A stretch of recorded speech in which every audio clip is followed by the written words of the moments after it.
나의 지성소에 들어가 보좌.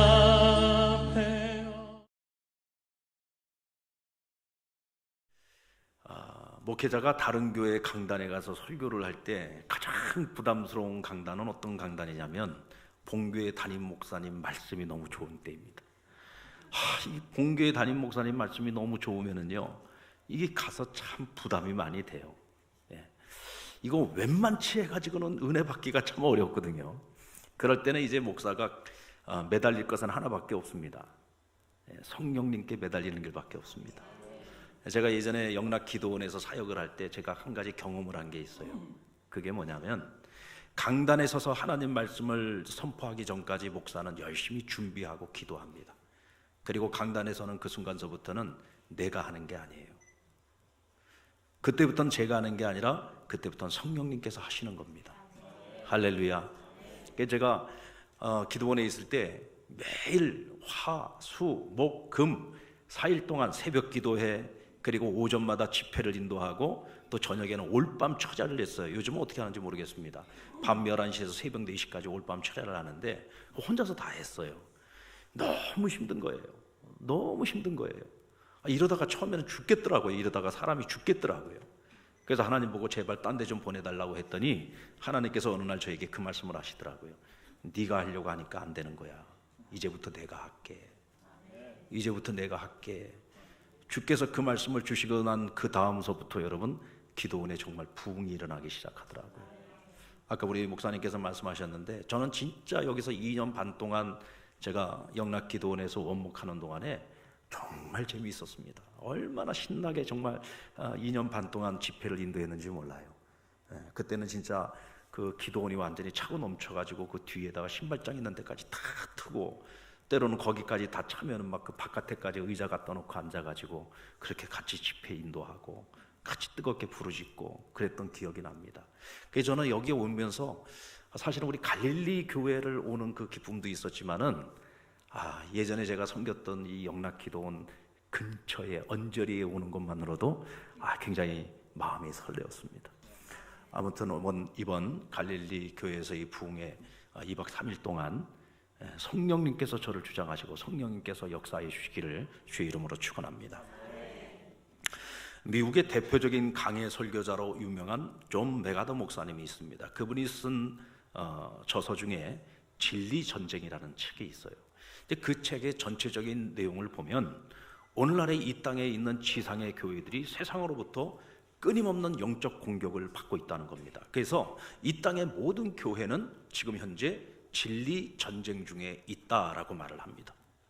그러면 이 세상으로부터 밀려오는 이 수많은 영적 공격을 우리가 막아내고 또 싸워서 우리가 이겨내야 되는데, 그러기 위해서 오늘 이 시대에 우리에게 가장 필요한 것은 뭐냐? 그것은 영적인 분별력이라고 말합니다. 그럼 우리가 이런 영적인 분별력을 얻기 위해서는요, 무엇보다도 가장 중요한 것이 뭐냐? 우리의 진리가 무엇인지를 우리가 정확하게 알아야 된다는 거죠. 아멘입니까? 제가 얼마 전에 중앙아시아에서 우리 장로교 이 통합적 선교사님들, 러시아와 중앙아시아 지역에서 사역을 하고 있는 선교사님들이 모스크바에 전체가 다 같이 모였어요. 이 모스크바에 다 같이 모여가지고 이번에 이제 한국에서 목사님 한 세 분이 가서 강의를 했습니다. 이제 그 중에 제가 한 사람으로 같이 가서 저는 선교와 문화라고 하는 주제를 가지고 이제 강의를 했습니다. 그 강의를 하면서 제가 어떤 말씀을 같이 나눴느냐면, 지금은 우리 한국교회가 골든타임이다. 골든타임. 어떤 골든타임이냐면 지금 전 세계적으로 K-팝이라고 하는 이 문화가요, 전 세계 젊은이들을 지금 열광시키고 있습니다. 그렇죠? 지금까지 전 세계 사람들이 한국이라는 나라가요, 어디에 붙어 있는지도 잘 몰랐습니다. 그런데 한국의 아이돌을 통해서 전 세계 젊은이들이 한국이라고 하는 나라에 관심을 갖기 시작했어요. 그들이 부르는 노래를 듣고 그들이 부르는 춤을 보면서 같이 춤을 추고 같이 노래를 부르면서 심지어는 한국어로 그들이 노래를 부릅니다. 그러면서 한국어를 배우기 시작을 했어요. 뿐만 아니라 한국의 문화를 알고 싶어서 공부를 합니다. 한국의 역사를 알고 싶어 합니다. 다시 말하면 그들이 우리에게 관심을 갖기 시작했다는 거예요. 그래서 이제 우리 선교사들이 예전에는요, 복음을 전하러 가면, 선교를 하러 가면 그들이 선교를 하러 가는 그 나라의 문화에 대해서 공부를 했습니다. 왜냐하면 그들의 문화를 알아야 그들의 문화적 접촉점을 가지고 가서 복음을 전할 수 있기 때문이에요. 그런데 지금은 어떠냐? 하나님께서 우리에게 어떤 기회를 주셨느냐? 이제는 우리가 우리의 것을 알고 가야 됩니다. 왜냐하면 그들이 우리한테 관심이 있는 거예요. 한국 사람에게 관심이 있어요. 한국의 역사에, 한국의 정치에, 한국의 사회, 문화 전반적인 것에 그들이 관심을 갖기 시작했습니다. 그래서 이제는 우리가 그들의 문화도 알고 가서 복음을 전해야지 되지만 이제는 우리의 것을 알아야 돼요. 그들이 한국이란 나라가 어떤 나라냐 하고 물어보면 우리가 그들에게 한국이란 나라가 어떤 나라인지를 정확하게 이야기해 줄 수 있어야 됩니다. 그러면서 이 나라가 근대사에 있어서 어떤 어려움들이 있었고 그런 어려움 속에서도 어떻게 이 대한민국이 이렇게 잘 사는 나라가 될 수 있었고 이런 경제 성장을 이루고 이제는 세계가 주목하는 나라가 되었는지를 이야기해 줄 수 있죠. 근데 거기에 기독교의 힘이 있고 능력이 있습니다. 어떻게 이 나라가 이 근대사, 이 어려움 속에서 이와 같이 부흥할 수 있었느냐? 그것은 이 땅에 한국 교회가 있었기 때문이고 그리스도의 복음이 있었기 때문이고 복음이 대한민국이라는 나라를 이렇게 만들어놨다라고 하는 것을 그들에게 전해야 된다는 거죠. 그래서 우리 선교사들이 예전에는요, 그들이 한국에 대해서 물어봐도 제대로 얘기도 못 해줬어요. 3.1운동이 어떠냐 하고 물어보면 3.1운동 우리가 그냥 독립운동한 거다, 이게 다예요. 그러나 이젠 그렇게 얘기해주면 안 됩니다. 3.1운동이 일어나게 된 모든 역사적 배경서부터 시작해서 전문가적인 시각을 가지고 쫙 이야기를 해줄 수 있어야 돼요. 그래서 제가 우리 선교사님들 보고 이제는 당신들 한국학을 공부해라. 한국학을 공부해 보다 더 전문성을 가지고 우리가 선교지에 나가서 한국을 알릴 수도 있어야 되고 또 한국을 알리면서 더불어 복음을 전할 수 있다. 그들의 문화도 알아야지만 우리 것을 알아야 된다는 거죠. 그래야 우리가 정확하게 우리의 문화를 통해 복음을 전할 수 있는 거예요. 왜냐하면 이제는 우리가 문화의 우월성을 가지고 있고 영향력을 가지고 있기 때문에 그렇습니다. 자, 교회를 향해서 끊임없이 밀려오는 영적 전쟁이 있습니다. 그럼 이 영적 전쟁을 우리가 어떻게 이겨낼 것입니까? 영적 전쟁을 이겨내기 위해서는 우리가 진리 위에 바로 서야 됩니다. 다시 말하면 우리 것을 바로 알아야 된다는 거죠. 여러분, 우리 것이 뭡니까? 복음이잖아요. 우리 것이 바로 뭐냐? 이 복음입니다. 복음. 나를 어떻게 하나님 자녀 되게 만들었습니까? 복음이 나를 하나님 자녀 되게 만들었습니다.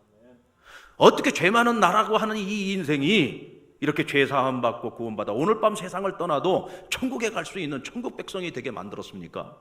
복음이 나를 그렇게 만든 겁니다. 아멘입니까? 우리 복음에 대해서 누구보다도 나는 잘 알고 있어야 돼요.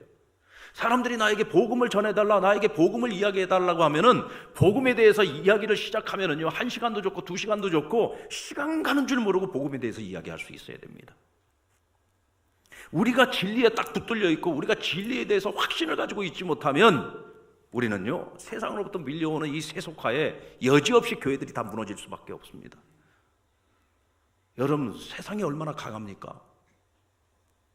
세상은 끊임없이 발전해 가고 있잖아요. 교회의 문화가 세상의 문화를 이길 수 있다고 생각합니까? 문화적인 접근을 가지고서는요, 절대로 교회가 세상을 이길 수가 없어요. 세상의 문화는요, 눈 뜨고 아침에 일어나면은 날마다 변하고 있습니다. 날마다 변하고 있어요. 근데 교회는 별로 변화가 없어요. 우리는 별로 변화가 없습니다. 근데 그것이 맞는 겁니다, 여러분. 우리는 변하면 안 됩니다. 왜? 우리는 진리니까. 진리는 변하면 안 되는 거잖아요. 그렇죠? 세상은 변합니다. 세상의 문화는 끊임없이 변합니다. 그러나 진리는 변하는 것이 아니에요. 우리 하나님께서는 이 세상에 시작되기 그 이전부터 계셨고 또 영원까지 계시는 분이잖아요. 그래서 진리는 영원한 겁니다. 하나님의 말씀도 영원한 겁니다.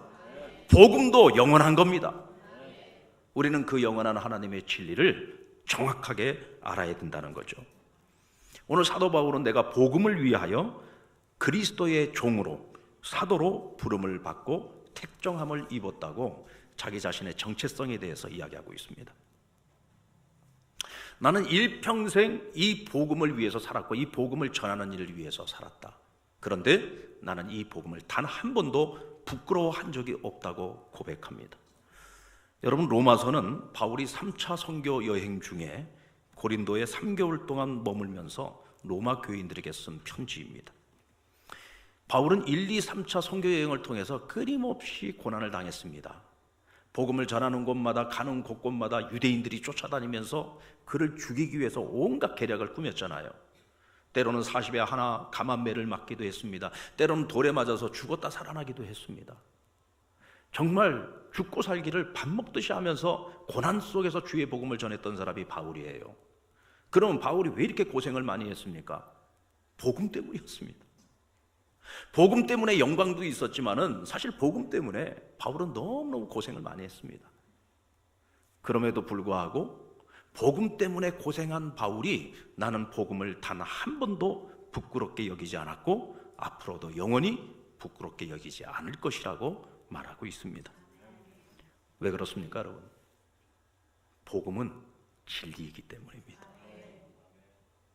진리는요, 그 진리를 지키기 위해서 자기 목숨도 내놓습니다. 내 목숨을 바쳐서라도 지켜내야 하는 것이 뭐냐?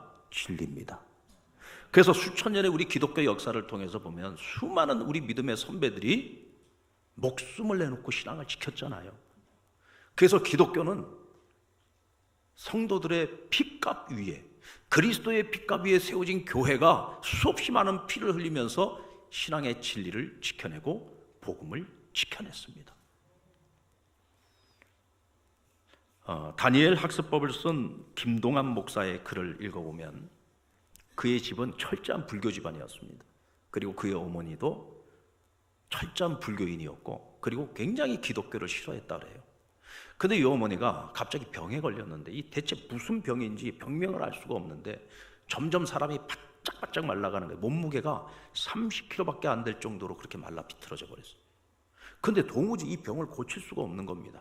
그래서 나중에는 용하다는 무당을 다 쫓아다니면서 엄청난 돈을 주고 구술해가면서 병을 고쳐보려고 하는데 돈만 다 잃어버리고 점점 더 상태가 심해지는 거예요. 그러던 어느 날 이제는 구술할 돈도 없어. 집이 쫄딱 망한 거예요. 그리고 나니까 무당이 이젠 교회 가라 그러더랍니다. 왜냐하면 빼먹을 거 다 빼먹었잖아요. 그러니까 이제는 교회 가라 그러더래. 그래가지고 정말 교회를 왔어요. 그렇게 교회를 싫어하고 교회 다니는 사람들을 그렇게 미워하던 사람이 무당이 교회 가라고 하니까 그 말 듣고 교회를 온 거예요. 근데 자기만 온 게 아니라 온 가족을 다 데리고 교회를 온 겁니다. 그리고 교회 와서 병이 나았을까요? 안 나았을까요? 교회 와서 병이 나았습니다. 여러분, 저는 목회를 하면서요, 그런 분들 참 많이 만났습니다. 제가 여기 영락 기도원에 있을 때도요, 전 귀신 들린 사람들 별로 못 만났거든요. 보통 기도원에 보면은 영적으로 어려운 분들이 많이 오잖아요. 근데 이 영락 기도원은 그런 분들이 별로 안 와요. 굉장히 영적으로 깨끗한 동네입니다, 이 영락 기도원이.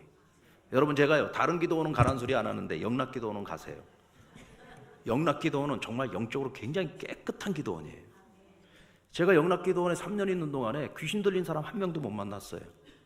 그런데 제가 상랑교에 내려가 가지고 처음에 가서 한 3년 동안을 얼마나 영적 싸움을 치열하게 치렀는지 모릅니다. 이 동네가 여러분 가까이에 진해가 있고 마산이 있잖아요. 바닷가가 있잖아요. 웬 무당들이 그렇게 많은지. 와서 보니까 무당 딸들이 그렇게 많아. 교회 집사들 중에도 무당 딸들이 그렇게 많은 거야. 그런데 여러분, 이게 위에서부터 내려오는 게 있어 놓으니까 너무 영적 전쟁이 힘들어요.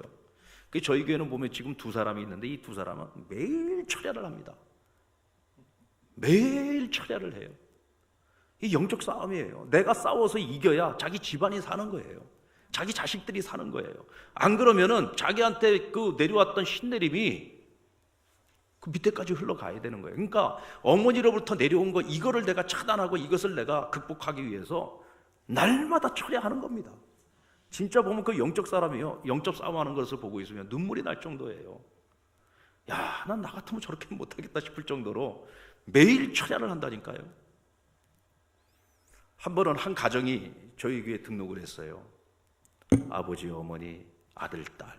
아들, 딸이 애들이 다 큰 애, 청년 애들이에요. 근데 이 엄마가 한 몸무게가 한 100kg는 나가게, 100kg. 얼마나 등치가 좋은지. 근데 남편은 한 몸무게가 한 45kg도 안 나갈 것 같아.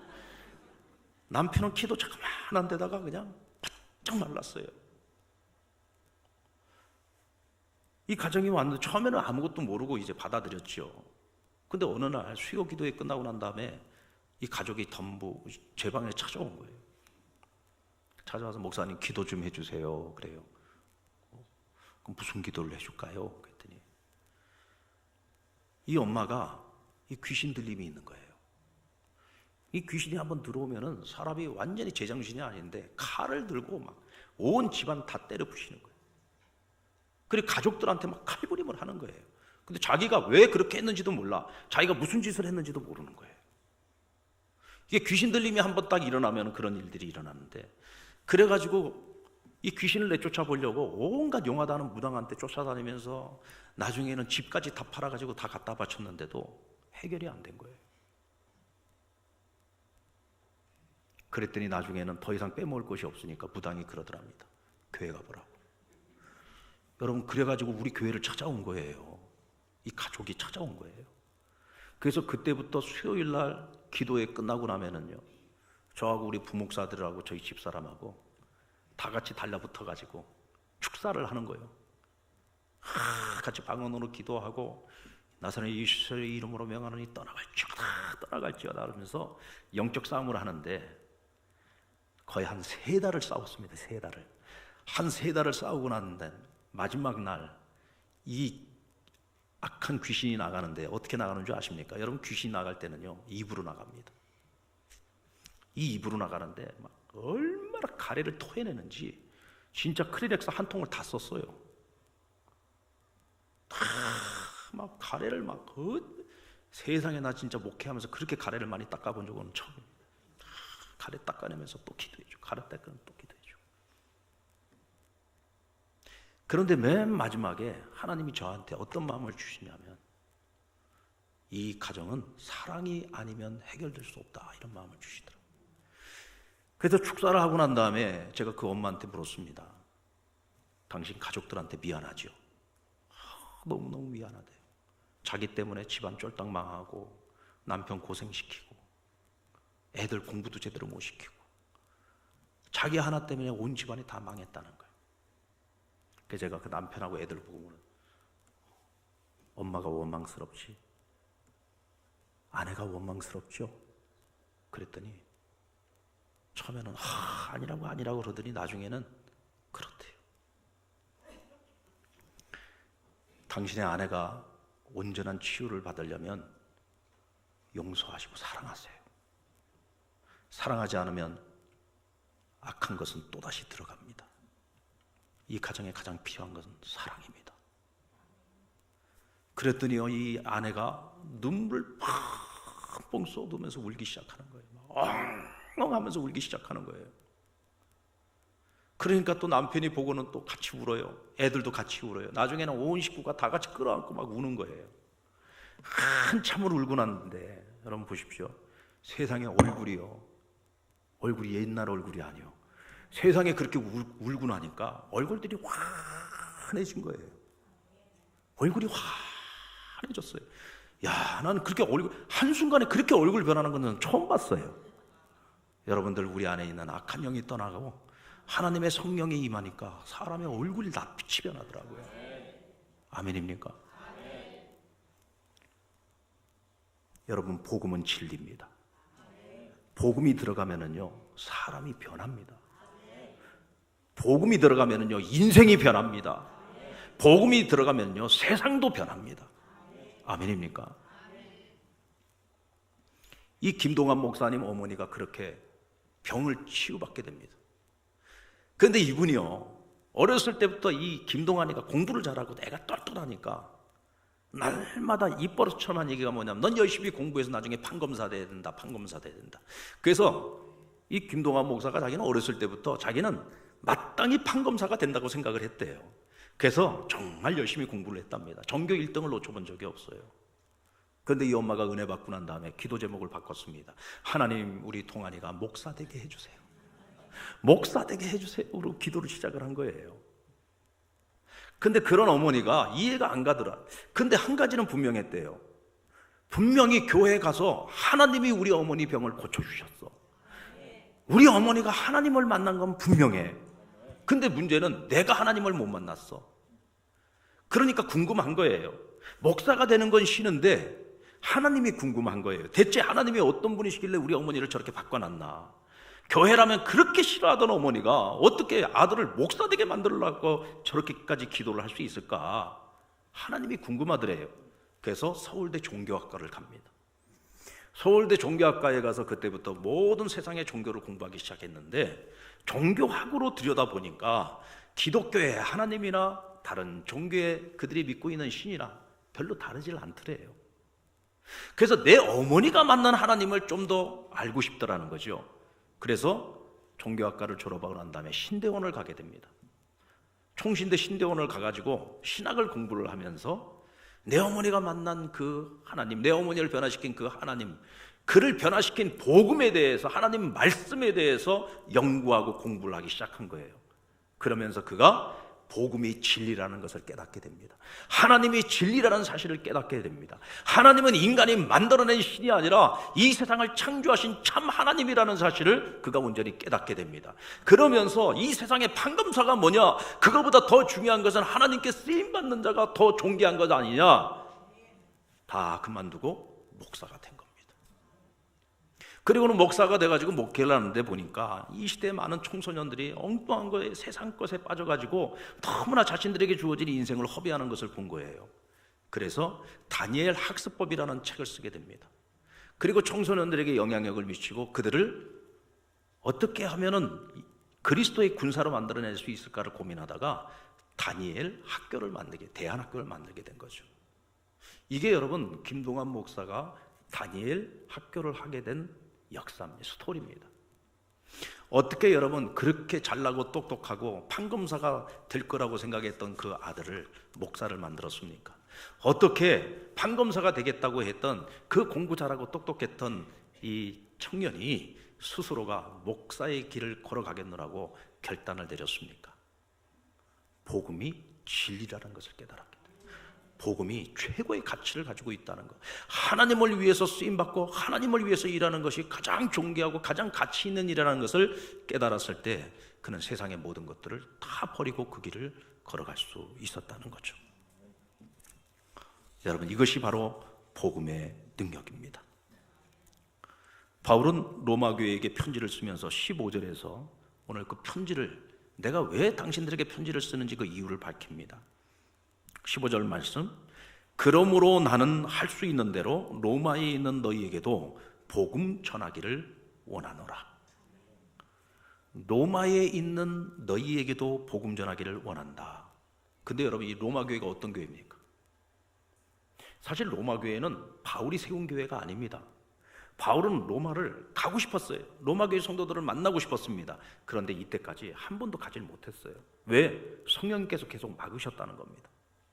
그러나 내가 성령님께서 길만 열어주신다면 내가 꼭 당신들에게 가, 당신들 만나고 싶다, 그리고 당신들에게 복음 전하고 싶다라고 고백을 하고 있어요. 로마 교회는요, 바울이 세운 교회가 아닙니다. 이미 로마에는 교회가 있었어요. 그럼 이 교회는 언제 세워졌을까요? 오순절 성령 강림 사건을 통해서 각기 난 곳에서 예루살렘의 절기를 지키기 위해서 와 있던 이방 지역에 많은 유대인들이 있었습니다. 그들이 와서 성령 충만하여 감기 난 곳 방언으로 복음을 전하는 그 복음의 소리를 듣고 그들이 예수님을 영접하고 그들이 각기 난 곳으로 돌아간 거예요. 그 중에는 로마에서 온 사람들도 많이 있었습니다. 그들이 돌아가서 그곳에 교회를 세운 거예요. 그리고 그 교회는 건강하게 성장하고 있었습니다. 그들의 믿음이 전 지역에 퍼져서 소문이 난 교회였다라고 오늘 바울은 그들을 인정하고 있어요. 자, 복음으로 말미암아 복음에 의해서 세워진 교회입니다. 그리고 여러 교회들에게 이미 그들의 믿음이 소문난 교회였다고 했습니다.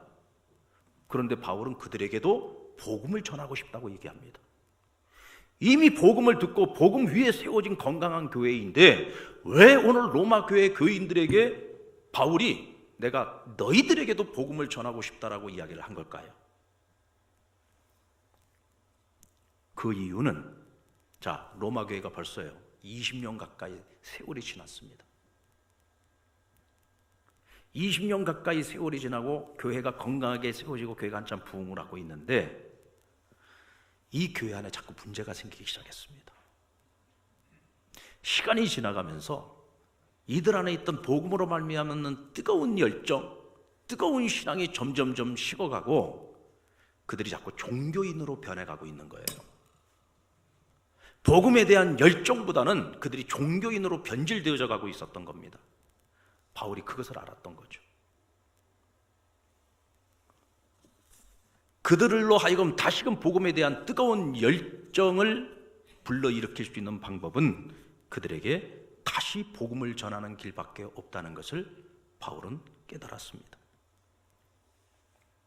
복음이 아니면 그 사람들의 마음을 뜨겁게 만들 수가 없어요. 아멘입니까? 복음이 아니면 안 됩니다. 그래서 복음을 다시 들어야 된다는 겁니다. 여러분, 우리는 교회에서 늘 복음을 듣고 살잖아요. 그렇죠? 늘 복음을 듣고 삽니다. 복음을 듣고 늘 복음 안에서 살아가고 있는 우리들인데도 불구하고 우리가 복음을 다시 들어야 될 때가 있습니다. 그것은 왜 그렇습니까? 언젠가부터 우리의 마음이 냉랭해졌습니다. 이제는 예수 십자가, 주님의 희생, 헌신, 주님이 가신 그 길에 대한 말씀을 들어도요 가슴이 별로 뜨거워지질 않습니다. 주님을 처음 만났을 때에 주님 한 분으로 만족한다고 날마다 눈물을 흘리면서 주께서 원하시면 제가 어디든지 가오리다 했던 그런 마음들이 다 사라져버렸어요. 하나님 앞에 기도를 해도요 내가 이미 구원받은 은혜 하나로도 만족을 못하고 날마다 왜 이거 안 주냐고 저것 안 주냐고 늘 하나님 앞에 불평불만으로 가득하죠. 내가 주를 위해서 이렇게 열심히 살아가는데 왜 하나님 나 축복하지 않느냐고, 저 사람은 저렇게 축복하면 왜 나는 축복하지 않느냐고 자꾸 원망과 불평이 늘어나죠. 왜 그렇습니까? 늘 우리는 복음을 듣고 살아가는데도 불구하고 그 복음을 나의 복음으로 내가 받아들이지 못하는 거예요. 그 복음 앞에서 나를 정직하게 지금 보지 못하고 있는 겁니다. 어느 순간서부터 나는 지금 복음을 믿고 복음을 따르고 있는 것이 아니라 세상적 가치관을 따라서 살아가고 있는 거예요. 몸은 교회에 와 있는데 내 마음은 세상에 가 있는 겁니다. 여러분, 뜨거운 믿음이요 1, 2년 가는 거 쉽지 않습니다. 제가 목회를 해보니까 그렇더라고요. 3, 4년 가는 거 더 어려워요. 한 10년쯤 지나면은요 어느 사이엔가 신앙의 경험만 쌓여갑니다. 그래서 웬만한 말씀 들어가지고는요 마음에 감동도 별로 없고요 마음이 뜨거워지지도 않아요. 만약 지금 내 영혼의 상태가 그렇다고 한다면 우리 지금 심각한 질병에 들어있는 겁니다. 그래서 우리는 다시 복음 앞에 서야 합니다. 순수한 복음 앞에 서야 합니다. 나를 위해 십자가에 달려서 나의 죄를 사하시기 위하여 대속 제물이 되어주신 예수 그리스도의 희생과 그 헌신 앞에 우리가 다시 서야 되는 거예요. 그 앞에서 다시 한번 처절하게 나의 죄를 보면서 눈물을 흘리고 하나님 앞에 회개하는 그 자리를 회복해야 되는 겁니다. 아멘입니까? 그래서 우리가 복음 앞에 다시 서야 되는 겁니다. 사실 저는 목사님에게 이번 부흥의 부탁을 받으면서 하나님 앞에 기도했어요. 하나님, 이 갈릴리 교회에 가서 어떤 말씀을 전해야지 됩니까? 어떤 말씀을 전할까요? 근데 하나님이 이 마음 주셨어요. 야, 가서 딴 거 전하지 말고 복음 전해라. 가서 복음 전해라. 아유, 하나님, 복음, 예수 십자가 부활 늘 듣는 얘기인데 그래도 부흥회는 가서 좀 뭔가 좀 따끈따끈한 거 전해야 되는 거 아닙니까? 뭔가 정말 우리의 삶의 현실 앞에서 좀 위로가 필요하고 격려가 필요하고, 뭔가 좀 하나님의 또 새로운 은혜를 좀 우리가 같이 나눠야 되는데, 복음 우리가 늘 듣던 얘기 아닙니까? 너무 딱딱한 얘기 아닙니까? 근데 하나님이 저에게 그 말 주셨어요. 야, 이 목사야, 너 가서 딴 거 전하지 마라. 가서 복음만 전해. 가서 복음 전해라. 복음이 우리를 새롭게 할 거다. 복음이 우리를 새롭게 할 거다. 우리의 영혼을 살리고 우리의 심령을 살리고 우리의 생명을 살리는 역사가 복음 앞에서 다시금 일어날 수 있기를 주의 이름으로 축원합니다. 사실 여러분, 당시 로마 교회는요 폭풍전야였습니다. 로마서가 로마 교회에게 보내진 것이 주 58년경에 보내지게 되는데, 그 이후에 6년 있다가 주 64년에 로마 황제 네로의 대박해가 시작이 됩니다. 네로의 대박해 때 로마의 교인들이 얼마나 많이 죽었는지 모릅니다.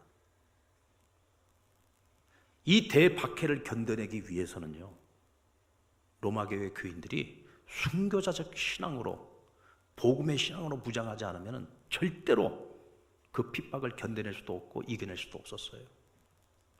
바울이 그것을 미리 내다보고 이 편지를 썼는지는 모르겠습니다만은, 바울은 6년 후에 있을 대박해를 준비하면서 그들에게 다시 복음을 들려준 겁니다. 주님을 처음 만났을 때 그 뜨거운 신앙, 주님을 위해서라면 이 한 목숨 바치겠다라고 하는 순교자적인 신앙, 지금서부터 재무장하지 않으면 당신들은 절대로 이 믿음을 지키지 못한다. 당신들은 다시 복음 앞에 서야 된다. 날마다 복음 앞에 서야 된다. 날마다 예수 십자가 앞에 서야 된다 라고 그들에게 로마서를 통해서 끊임없이 말씀하고 있는 겁니다. 오늘 이 시대 우리 한국교회도요 포스트 모던이라고 하는 이 세계관이 끊임없이 교회 안으로 지금 밀려들어오고 있잖아요. 여러분 자녀들한테 한번 물어보세요. 야, 너희들 동성애에 대해서 어떻게 생각하냐? 야, 동성애가 넌 죄라고 생각하냐? 여러분, 교회 다니는 우리 청소년이나 우리 청년들한테도 물어보면은요, 동성애라는 게 뭐 자기가 남자인데 남자를 사랑하고 싶어서 남자를 사랑하나? 타고나길 그렇게 타고났는데 타고나길 그렇게 타고나서 남자를 좋아할 수밖에 없는 건데, 그럼 내가 원한 것도 아니고 하나님이 그렇게 만들어놨는데 어떻게 그걸 갖다가 정죄할 수 있느냐고 그렇게 얘기하는 우리 예수 믿는 청년이나 청소년들 많습니다. 여러분, 제가 우리 교회 아이들한테도 한번 물어봤어요. 우리 교회 아이들 가운데서도요 그런 생각 가지고 있는 아이들이 많더라고요. 근데 이게 애들만 그런 게 아니에요. 어른들 가운데서도요 이런 생각을 가지고 있는 기독교인들도 많이 있고, 세상 사람들 가운데에서는요 이런 세상적 세계관에 대해서 이미 마음을 열어놓고 있는 이들이 얼마나 많은지 모릅니다. 게다가 요즘 매스컴에 나와 있는 우리 그 연예인들 보십시오. 커밍아웃한 우리 그 동성애하고 있는 많은 연예인들이 있잖아요. 뭐 그런 이들이 나와가지고 버젓이 인기를 다 누리고 있으니까 아이들이 그 사람들을 보면서 긍휼히 여기는 마음이 있는 거예요. 그러면서 마치 그런 모든 것에 대해서 마음을 여는 것이 세련된 것인 줄 압니다. 그것이 굉장히 인권을 존중하는 것이라고 생각을 해요. 한 번은 어느 교회에서 당회를 하는데 이 장로님들이 같이 모여가지고 요즘 이 동성애 문제 때문에 심각하니까 우리 동성애에 대해서 제대로 알려줄 수 있는 강사를 모셔다가 우리 한번 애들한테 강의를 한번 하도록 하자. 그리고 우리 종교인이 같이 한번 듣자. 이 당회에서 그런 의견이 나왔어요. 그랬더니 그 중에 장로님 한 분이 학교 교감 선생님을 하시는 분인데, 이분이 이런 또 새로운 안건을 하나 내놨어요. 안 된다. 동성애가 잘못된 것이다, 이것이 범죄다라는 것을 강의하는 분도 한 분 모신다면 동성애에 대해서 인정하고 그것을 받아들여야 된다는 입장에 있는 분의 강의도 한번 들어봐야 된다. 양쪽의 이야기를 다 들어보고 결론은 우리 아이들이 스스로 내릴 수 있도록 해줘야 그게 인권이다. 그리고 얘기를 한 거예요. 그래가지고는 당회내에서 그 한 사람 때문에 결국은 계속 의견이 분분하다가 결국은 아무 강의도 듣지를 못했다고 합니다. 여러분, 인권의 문제와 진리의 문제는 다른 겁니다. 성경은 분명히 동성애는 죄라고 분명히 명시하고 있습니다. 맞습니까? 뭐 이것이 의학적으로 과학적으로 동성애는 이래서 죄다 이게 아니고, 성경이 말씀하고 있는, 성경이 왜 동성애를 죄라고 말씀하고 있는지 그건 하나님이 정하신 거란 말이죠. 이건 하나님의 질서입니다. 하나님께서 아니라고 한 것은 아닌 겁니다. 그것은 어떤 말로도 포장할 수 없는 거예요. 그것을 인정해 주는 것이 인권입니까? 그건 인권의 문제가 아니라니까요. 진리는 뭡니까? 하나님의 말씀을 있는 그대로 가르치는 것이 진리인 겁니다. 무엇이 옳은지를 분명히 알아야 무엇이 옳고 나쁜 것인지를 분별을 할 수 있지 않겠습니까? 그런데 무엇이 옳은지 참된 진리를 가르치지도 않고 스스로 알아서 결정하라는 말이 되는 얘기입니까? 그럼 말이 안 되는 얘기죠. 그것은 직무유기입니다. 우리가 마땅히 가르쳐야 될 것을 가르치지 않는 것은 직무유기인 겁니다. 오늘 우리가 살아가는 이 세상이 그렇습니다. 여러분, 심지어는 교회마저도 이제는 세속적 가치관이 들어와서 끊임없이 하나님의 진리를 흔들고 있습니다.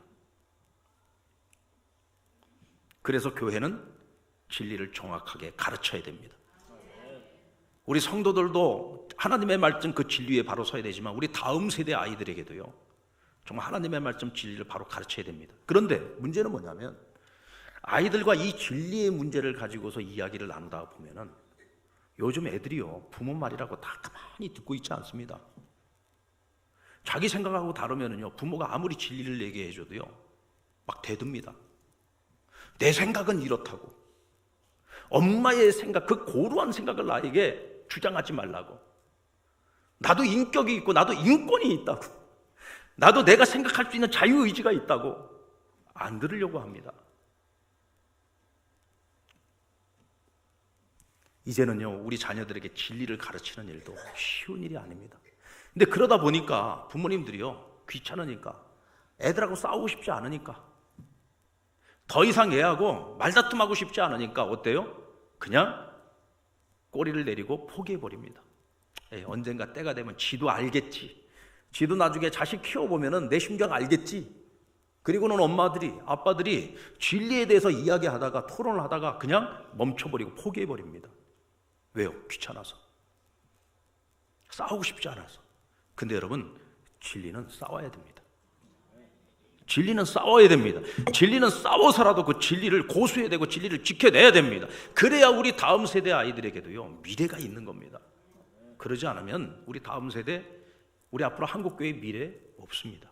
심지어는 지금 신학교의 신학생들 가운데서도 이 동성애 문제에 있어서요, 분명하게 자기 정체성이 서 있지 않은 신학생들이 많습니다. 그래서 요즘은 저희 그 장로의 신학대학에서도 신대원 학생들을 뽑을 때 뭐 영어 성적도 중요하고 성경 성적도 중요하지만 요즘은 면접을 제일 중요시 여깁니다. 그 면접을 해보면 여러 가지 심층 면접을 통해서 이런 잘못된 사상을 가지고 있는 친구들을 다 걸러내는 거예요. 근데 매해마다 상당수를 걸러냅니다. 만약에 그런 작업을 하지 않으면 이런 잘못된 가치관을 가지고 있는 친구들이 나중에 목사가 되면 한국교회가 어떻게 되겠습니까?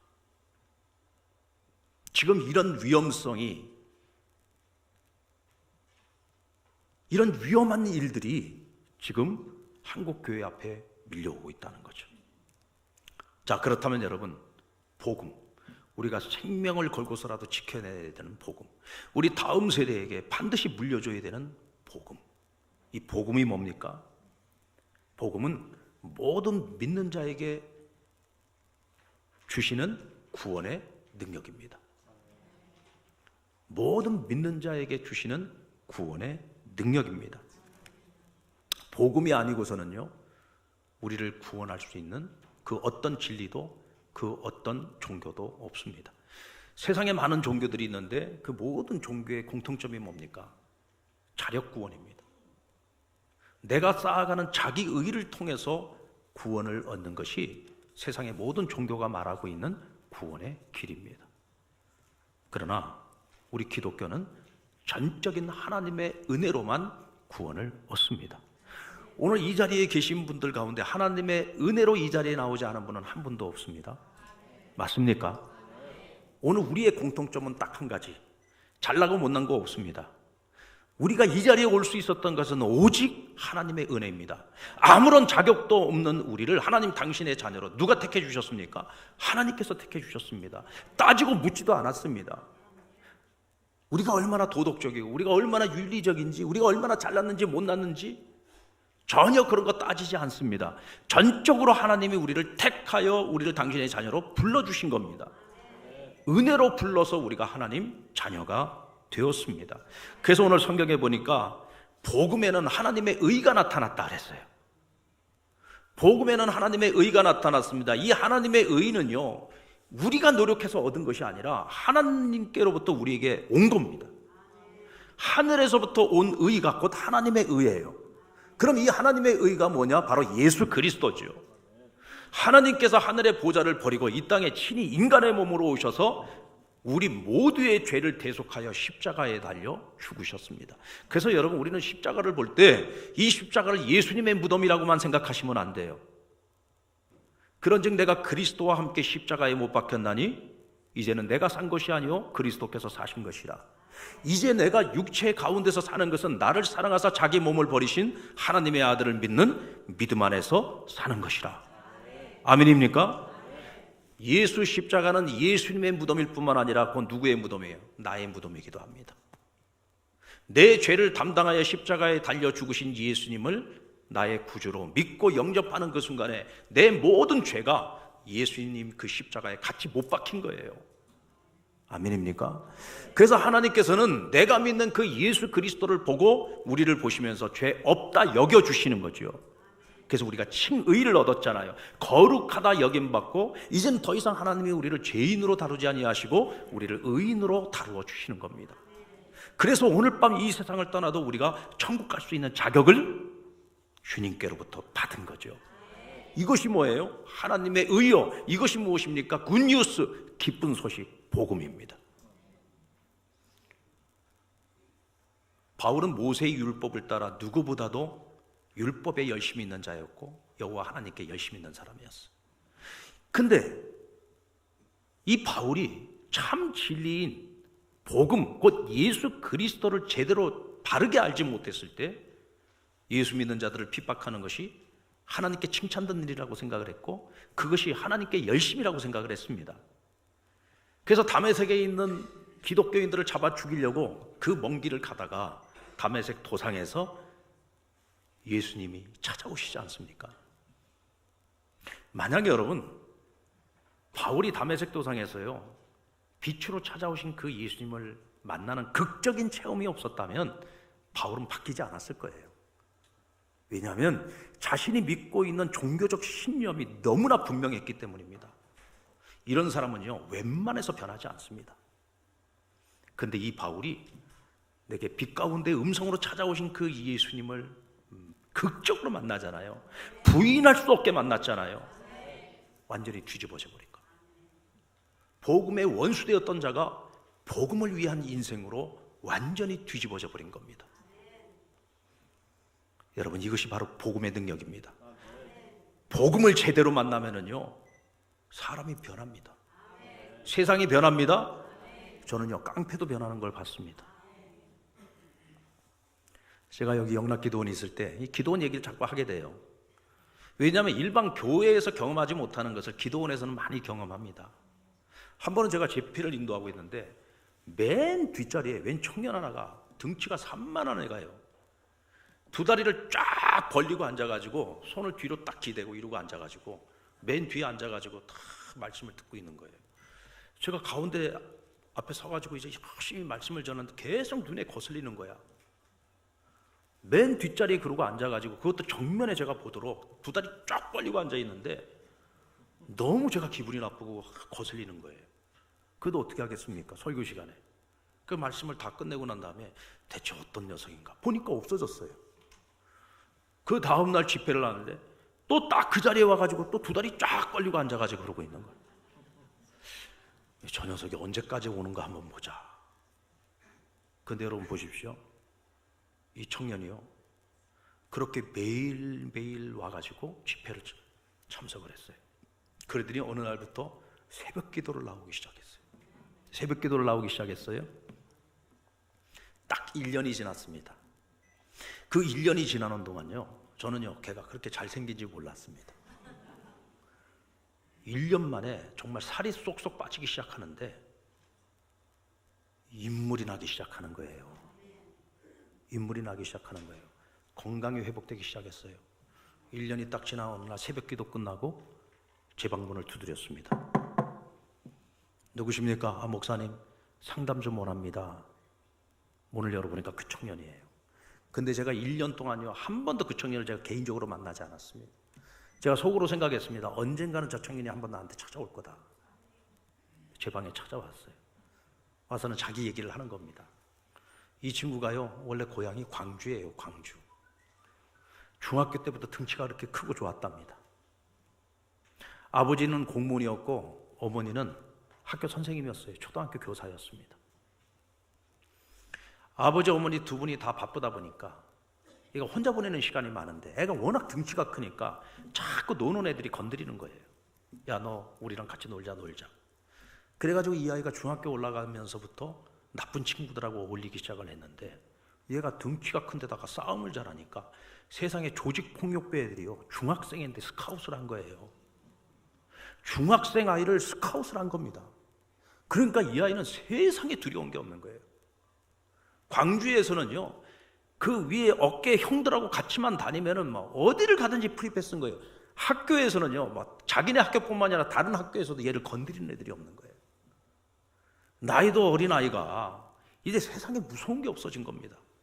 그러다가 이 아이가 무슨 생각을 했느냐, 중3 때, 야, 내가 이 광주는 너무 좁다.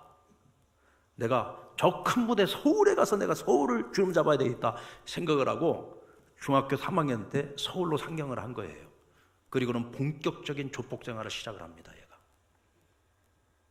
세상에 공무원 아버지, 학교 선생님인 어머니, 그리고 이 어머니가 얼마나 기도하는 어머니인지 몰라요. 그런데 아들은 이 탕자의 길을 걸어간 거죠. 근데 이 아이가 그렇게 조직폭력배에 들어가서 정말 온갖 못된 짓을 다 하는데요, 맨 마지막에 발을 담궜던 곳이 어디냐면, 참 제가 그 얘기를 들으면서는요, 이 쳐 죽일 놈이라는 생각이 들어요. 넌 진짜 쳐 죽일 놈이다, 그런 생각이 들었어요. 어떤 일을 했느냐면, 여러분들 정말 이 여성들이 인신매매로 팔려가고 이렇게 무슨 장려촌도 가고 그러잖아요, 그죠? 그런데 맨 마지막에 가는 곳이 어딘 줄 아십니까?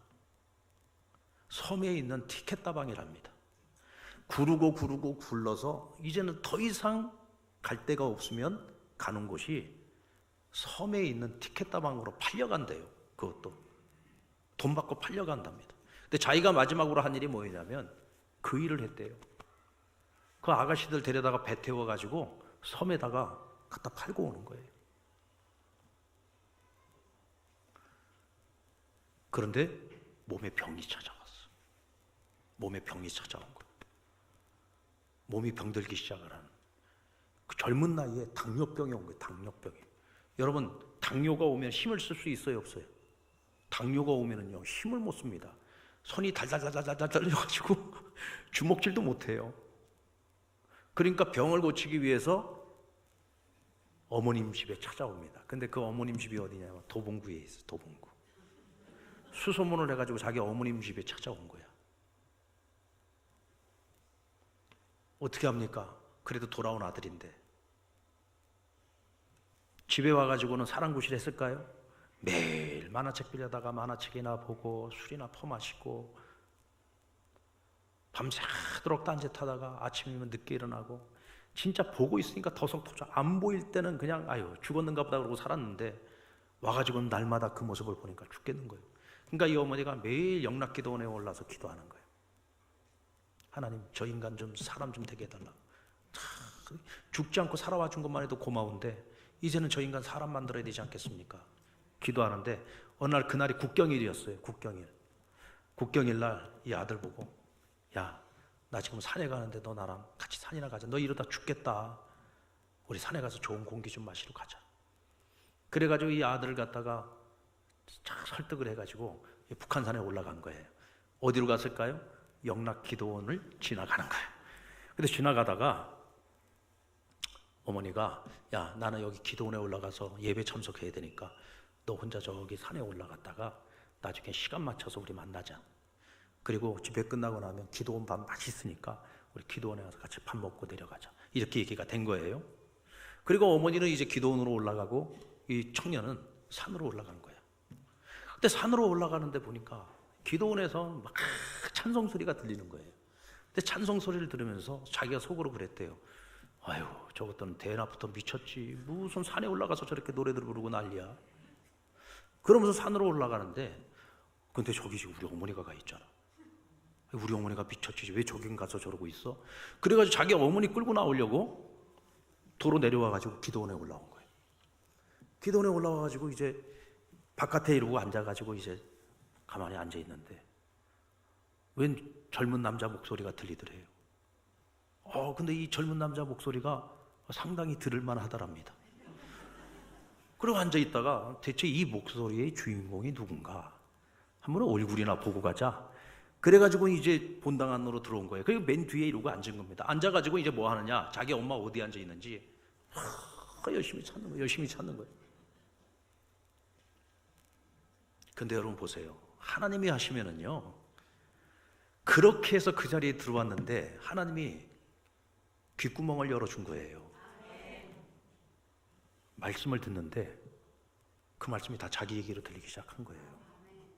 아니, 저 사람이 나를 어떻게 알고 이런 얘기를 해? 근데 그때 제가 창세기 강해를 하고 있었어요. 여러분, 창세기라고 하는 이 책에는 하나님과 인간의 역사가 다 버무려 있잖아요. 스토리가 있지 않습니까? 그러니까 그 얘기를 들으면서 야곱의 이야기인데 다 자기 얘기로 들리는 거예요. 그러면서 이 청년이, 야, 아니 저 사람이 나를 어떻게 알고 지금 내 얘기를 하지? 다음날 또 와본 거예요. 그리고 또 와본 거예요. 그러면서 귀가 열리니까 은혜가 임하기 시작했어요. 은혜가 임하기 시작하니까 생활이 조금씩 변화되면서 몸이 건강해지고 그 육중했던 이 살이 다 빠져나가고 나니까 애가 인물도 좋고요. 거기다가 머리가 비상해요. 머리가 비상한 거예요. 하나님 말씀을 들으면 말씀을 이해하는 속도가 빨라요. 나중에는 성경을 통독을 하는데, 성경을 통독을 하다가 자기 모르는 거 있으면 저한테 갖고 와서 물어보는데, 이건 신학생들이나 물어볼 만한 질문을 가지고 와서 자꾸 물어보는 거야. 그때 제가 깨달았어요. 하나님께서 이 친구에게는 지식의 은사를 주셨구나. 하나님께서 이 친구를 부르시는구나. 중학교도 졸업을 못했잖아요. 그래서 제가 수도 검정고시 학원에 가서 공부하라 그래가지고 검정고시를요, 그해 1년 만에 이 친구가 중등 검정고시, 고등 검정고시 다 패스합니다. 그리고 저기 경기도 광주에 서울장신대라고 있어요. 그 서울장신대에 합격해가지고 신학 공부하고 목사 됐습니다. 아멘입니까? 목사 됐어요. 저는요, 그 친구를 보면 제 이름도 기억하고 있습니다. 뭐 지금 혹시라도 또 여러분들, 제가 이름은 얘기 안 하겠는데, 조아무개라고, 훌륭한 목사가 됐습니다. 저는 그때 제가 경험한 게 뭐냐, 그렇게 못된 깡패도 사람이 저렇게 변할 수 있구나. 그렇게 정신 못 차리고 그렇게 철없고 그렇게 악한 모든 짓들을 골라 했던 그런 친구도 복음을 만나고 복음이 들어가니까 사람이 저렇게 변할 수 있구나. 그게 여러분 제가요 30대에 경험했던 일입니다. 30대에 제가 38살에 영락교회를 갔거든요. 영락기도원의 원목으로 갔습니다. 38살에 제가요 그게요 39살에 경험한 일입니다. 38살에 39살에 경험한 일입니다. 일찍 경험했죠. 야, 복음의 능력이 이렇게 무섭구나. 하나님의 말씀이 사람을 저렇게 변화시킬 수 있는 거구나. 여러분, 하나님 말씀은 진리이기 때문입니다. 복음은 진리이기 때문입니다. 여러분, 우리가 잘 아는 복음성가 중에 돈으로도 못 가요 하나님 나라라는 찬양이 있죠. 여러분 다 아시죠? 돈으로도 못 가요 하나님 나라, 힘으로도 못 가요 하나님 나라, 거듭나야 가는 나라, 거듭나야 가는 나라, 하나님 나라, 믿음으로 가는 나라, 하나님 나라. 아멘. 요즘 애들 보고요 이 찬양하라 그러면요 촌스럽다 그럽니다. 요즘 애들 CCM 부르지 이런 찬양 잘 안 하잖아요. 그죠? 4분의 4박자 찬양 잘 안 하죠? 근데 여러분 잘 생각해 보십시오. 돈으로 천국 갈 수 있습니까? 못 갑니다. 세상의 지위로 갈 수 있습니까?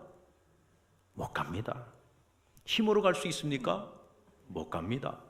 벼슬로도 못 갑니다. 지식으로도 못 갑니다. 오직 무엇으로? 그렇죠. 믿음으로만 갈 수 있는 나라가 하나님 나라입니다. 여러분, 복음이 조금 촌스러우면 어떻습니까? 왜 자꾸 복음을 더 멋들어지게 포장을 하려고 합니까? 사람을 살리는 생명의 능력은 복음 그 자체에 있는 거예요. 촌스러운 것 같아도 이 촌스러운 복음이 사람의 눈으로 볼 때는 어리석어 보이는 전도의 방법을 가지고도 사람들이 깨지잖아요. 변화되잖아요. 거듭나잖아요. 생명이 사는 역사가 일어나잖아요. 이것이 복음입니다. 너무나 감사한 것은 오늘 저와 여러분이 이 복음을 가지고 있다는 거예요. 이 복음의 능력을 알고 있다는 겁니다. 이 복음의 능력을 우리는 깨닫고 있다는 겁니다.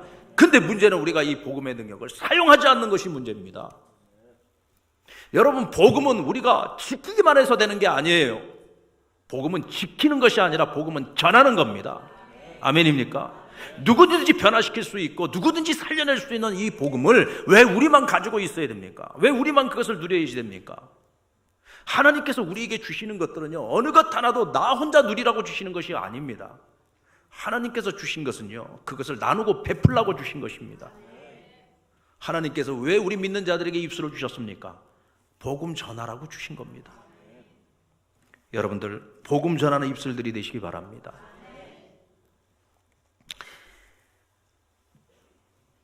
저희 아들이 중국에서 대학을 2학년까지 다녔어요. 근데 군대 갔다 오더니 아버지하고 어머니하고 목회하는 모습을 옆에서 이렇게 지켜보다가 어느 날, 아빠, 나 저 제주도에 열방대학 좀 보내주세요. 그래요. 예수전도단 열방대학에 좀 보내달래요. 저는요, 저희 아이 입에서 그런 말 나올 줄 몰랐습니다. 그래? 아빠가 다른 것도 모르고 네 열방대학 가는데 내가 보내줘야지. 열방대학을 보내줬어요. 근데 거기 가서요, 주님을 만났어요. 여러분, 목사들이 군대 갔다 와서 예수님 만났다? 주님 만났다? 그럼 그동안에 뭐 한 거예요? 방황했습니다. 여러분, 목사들도 방황합니다. 목사들은 목사 아닙니다. 목사들도 방황합니다. 그렇게 방황을 했는데 군대 갔다 와서 열방대학 가가지고 예수님 만났어요. 복음을 만난 겁니다. 그리고 너는 하나님의 소리다. 너는 하나님의 소리다. 사명까지 받아갖고 왔습니다. 그리고는 와가지고는 아빠, 나 목사 될래요. 저 신학교 가겠어요.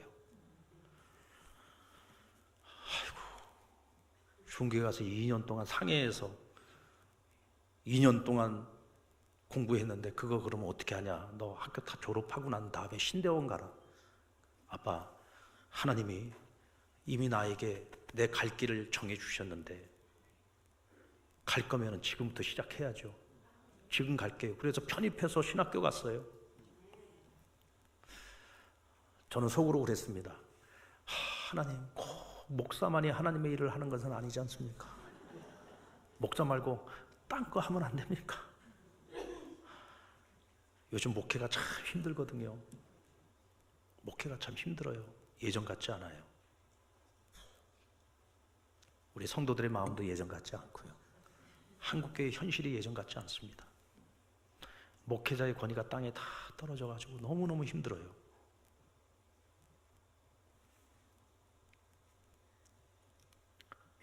그런데 지가 가겠다는지 어쩝니까?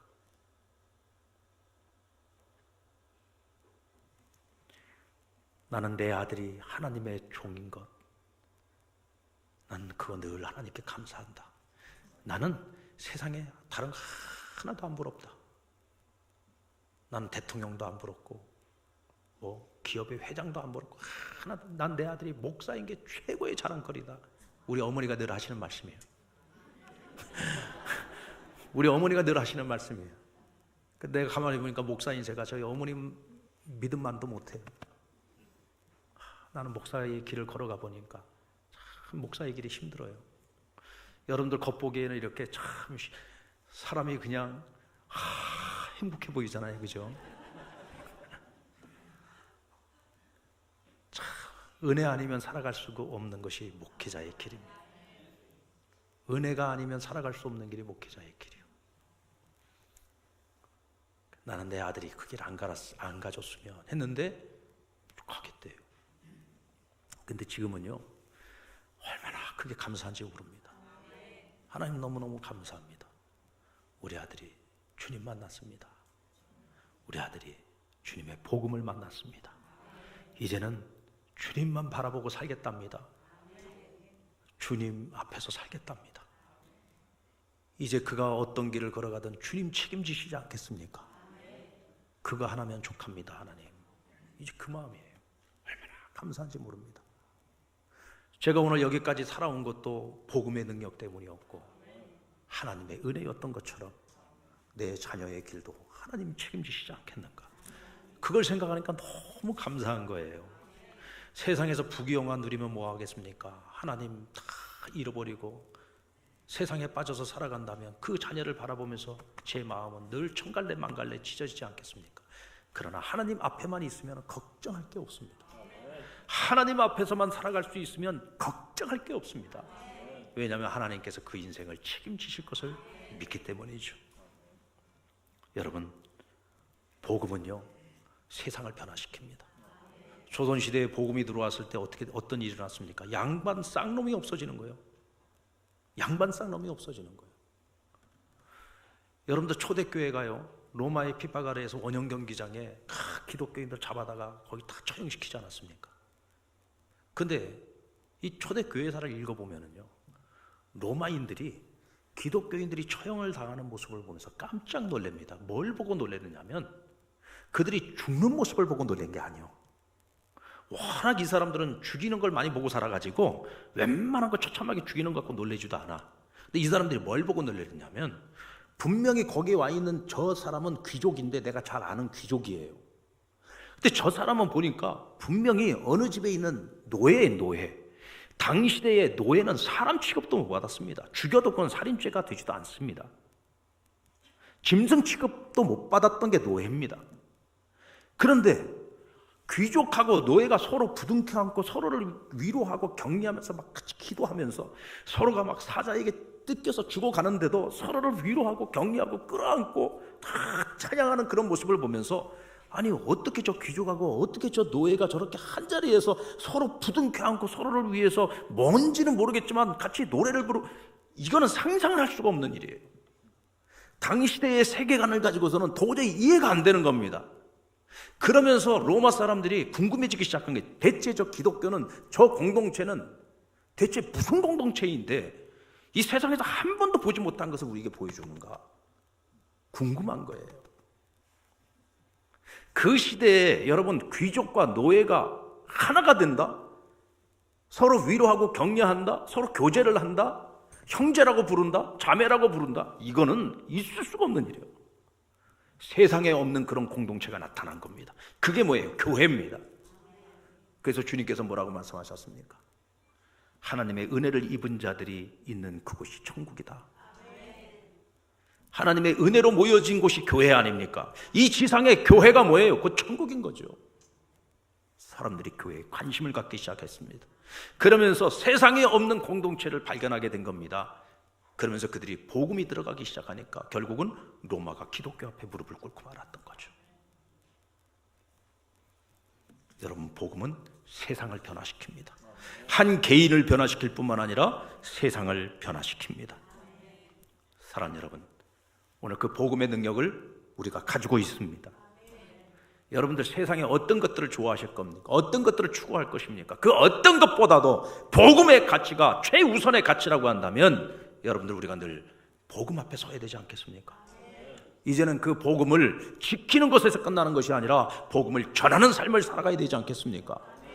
이 지역에 죽어가는 영혼이 얼마나 많습니까? 우리 창원은요, 복음화율이 8%밖에 안 돼요. 92%가 불신자입니다. 그 중에 거의 대부분이 불교인들이에요. 얼마나 불교가 강한지 모릅니다. 우상숭배가 얼마나 강한지 모릅니다. 복음의 불모지에서 제가 목회를 하고 있어요. 복음의 불모지. 참 전도하기 어렵습니다. 큰 전도에다 데려놓으면요 다 돌아갑니다. 그 사람 주변에 얼마나 우상 숭배는 사람들이 많고 귀신 섬기는 사람들이 많은지 결국은 끌고 갑니다. 그래서 교회가 영적으로 준비되어 있지 않으면 아무리 데려다 놔도 다 다시 돌아갑니다. 진짜 영적인 불모지라는 게 뭔지 저는 거기 가서 절실히 지금 경험하고 있어요. 그런데 여러분, 또 한편으로 생각해 보면 교회에게는요 이런 좋은 밭이 없는 거예요. 왜? 가서 전하면 다 안 믿는 사람들이야. 복음 전할 사람이 너무 많아. 그렇죠. 서울은 어디 가서 예수 믿습니까? 저 예수 믿습니다. 예수 믿는 사람 너무 많아요. 서울은. 여러분 어디 명동 가서요 권사님 하고 불러봐요. 가다가 다 자기 부르는 줄 알고 다 돌아보지. 금요일날 동네마다 돌아다녀 보세요. 신방 가방 들고 다 구역 권찰 모임 끝나고 난 다음에 다들 이러고 신방 다니고 그러잖아요. 창원에서는요 보살복 입고 돌아다닙니다. 아파트를요 1층에서부터요 21층까지 쭉 올라가면요 겹에 붙어있는 저 한두 집밖에 없어요. 그렇게 예수 믿는 사람이 없습니다. 그래서 창원에서는 1000명이 모이면 10,000명 모이는 거라고 생각하시면 돼요. 저희는 그렇게 생각합니다. 정말 복음 전하기가 어려워요. 근데 저는 생각을 바꿨습니다. 우리가 이걸 역발상이라 그러잖아요. 목사로서는 이거는 최고의 맛이다. 목사에겐 최고의 맛이다.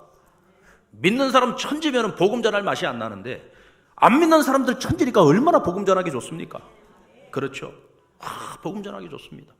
저희 교회 교인들은 정말 전도 열심히 나갑니다. 열심히 전도합니다. 생명 걸고 전도합니다. 심지어는요 무당집 점집에도 들어가서 복음 전합니다. 제가 1년에 한 번씩 우리 교인들은요 무당집 점집에다가 보냅니다. 제가 쌀로 만든 케이크에다가 카드까지 딱 써가지고 보냅니다. 가서 인증사 안 찍어갖고 오면은 전도학교 수료가 안 돼요. 저희는 1년에 한 번 전도학교가 있거든요. 근데 이 전도학교가 16주 과정인데 마지막 16주 과정 졸업하기 전에 뭐가 있냐면 무당집도 그냥 무당집에 가면 안 돼. 수박 달린 집에 가야 돼. 수박 달린 집이 제일 센 집이에요. 이 수박 달린 집에 가서 복음 전하고 케이크 전달하고 그리고 불상 앞에서 인증샷 같이 딱 찍어갖고 와야 돼. 근데 놀라운 일이 일어납니다. 가서 한 사람도 박대를 안 당하고 와요. 딱 가면은요 그래서 일부러 센 데 보내는 거예요. 여러분 생귀신 들어간 무당들은요 귀신같이 알아봅니다. 하나님 모시는 사람들 앞에서는요 꼼짝을 못합니다. 하나님 모시는 사람들 앞에서는 영적인 질서가 있기 때문에 함부로 대하지 못합니다. 영접합니다. 음식도 내놓습니다. 다 듣습니다. 그리고 이렇게 얘기합니다. 나도 이거 하고 싶지 않습니다. 나도 이거 안 하려고 몸부림을 치면서 살아왔습니다. 그런데 죽지 않으려고 하는 겁니다. 먹고 살려고 하는 겁니다. 자기들 입으로 다 고백해요. 그러면서 어떤 분들은 나는 어쩔 수 없지만 제 딸은 안 보냅니다. 제 딸은 교회 보냅니다. 제 자식은 교회 보내고 싶습니다. 이러고 말하는 무당들이 많다니까요. 그러니까 무당들이 하다 안 되면 교회 보내준다니까요. 저희 교회는요 무당들이 보내줘가지고 교인들이 많이 와요. 왜냐하면 우리가 무당들한테 가서 전도하니까 자기는 못와도 자기가 해결 못하면 상남교회 보내는 거예요. 상남교회 보내는 거예요. 저희 교회에 제가 처음에 한 3년 동안을 정말 여기저기서 소문 듣고 우리 교회를 많이 와가지고 제가 얼마나 고생했는지 모릅니다. 온갖 귀신 들린 사람들이 와가지고 맨날 기도해달라 그래가지고 그러니까 요즘 우리 권사님들한테 다 맡겼어요. 당신들이 하라고. 이건 목사가 할 일 아니다. 너무 힘들어. 다 맡겼어요.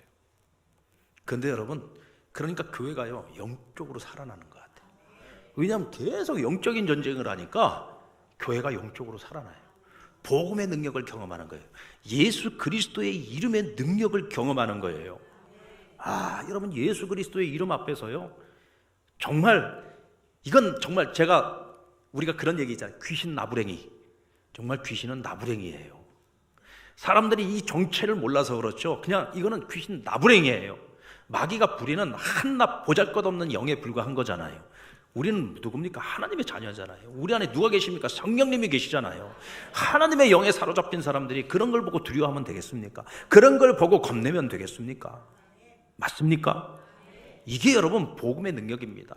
오늘 우리가 복음의 능력을 가지고 있기 때문에 우리는 세상과 싸워서 언제든지 승리할 수 있습니다. 거짓의 영들과 싸워서 언제든지 승리할 수 있는 겁니다. 문제는 내가 영적으로 깨어있지 않고, 내가 복음에 확신이 없고, 내가 진리에 확신이 없고, 내가 하나님 말씀에 붙들려 살아가지 않고, 내가 하나님의 능력에 붙들려 살아가지 않으니까 세상의 악한 영들이 세상을 판치고 살아가는 겁니다. 하나님께서 이 지역에 갈릴리 교회에 세운 것은 이 지역의 복음화를, 이 지역에 죽어가는 영혼들, 악한 영들에게 사로잡혀서 오늘도 저주 아래 살아가고 있는 이들을 우리가 그리스도의 복음으로 해방시켜야 되고 그들에게 자유를 주어야 되는 겁니다. 그래서 우리는 복음을 위해서 살아가야 돼요. 사도 바울처럼 복음을 전하는 입술이 되어야 되고 복음을 전하는 인생이 되어야 되는 것입니다. 말씀을 마치겠습니다. 사랑하는 여러분, 하나님께서 복음 전하라고 저 보냈습니다. 3일 동안 복음 전하겠습니다. 여러분들 다시 한번 복음 앞에 서십시다. 그리스도의 복음, 하나님의 은혜가 아니면 살아갈 수 없는 나를 주님 앞에 내려놓고 우리가 이미 받은 은혜 위에 하나님 이번 2박 3일 동안 주실 하나님의 또 다른 은혜를 기대하고 소망하면서 3일 동안 여러분 하나님 앞에 찾고 또 나와 무릎 꿇고 하나님께 기도하시면서 하나님의 크신 은혜를 우리가 다시 한번 경험할 수 있는 이번 부흥회가 될 수 있기를 주의 이름으로 축원합니다. 기도하겠습니다.